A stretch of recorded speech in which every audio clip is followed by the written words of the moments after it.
Now, moving day is underway in Miami. Hundreds of people gathered at Museum Park for a walk to raise money for Parkinson's disease. And that's where we find Local 10's Laren Livingston. He is live with all the excitement out there. Good morning, Laren. How are you?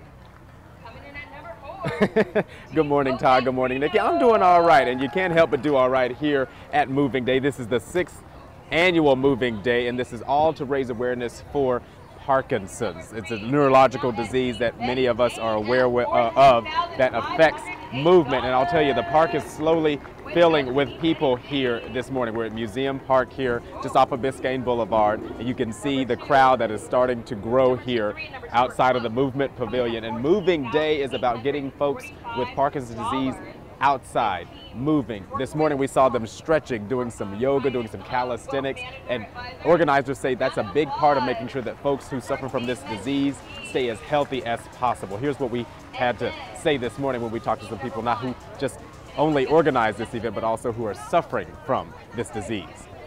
What it's really about is raising awareness for Parkinson's, raising funds for Parkinson's, and most importantly, getting people with Parkinson's out and moving, because exercise is the most important thing beyond their medications that they can do to combat their symptoms with Parkinson's. You know, being diagnosed sucks, but it's not a death sentence.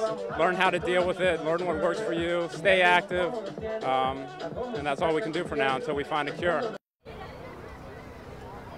Back live here, that gentleman actually has an interesting story. He was diagnosed just a few days after his father, who also had Parkinson's, passed away 2 years ago, and now he leads an exercise group over in Brickell, he tells us, every Monday to help folks continue making sure that they stay active and moving in order to combat this disease in the most efficient and effective way possible. And you can see all of these tents here at Museum Park. These are vendors, people here with information, resources to help folks who are battling this disease, and of course wanting to raise awareness for the disease. About $14 million, I'm told, that they've been able to raise over the past 6 years when they've been doing this, and this is a national thing. And we're told the good news is that a lot of the funds that are raised, especially with these local walks, stays locally to help more people in the local community battling this disease. For now, we're live here at Museum Park, and it's getting hot out here. Laren Livingston, Local 10 News. Well, the size of the walk and how much money they have managed to raise over the years tells us just how important it is and how many people it's affected. Thank you, Laren. Thank you, Laren. Thanks for sweating it out for us.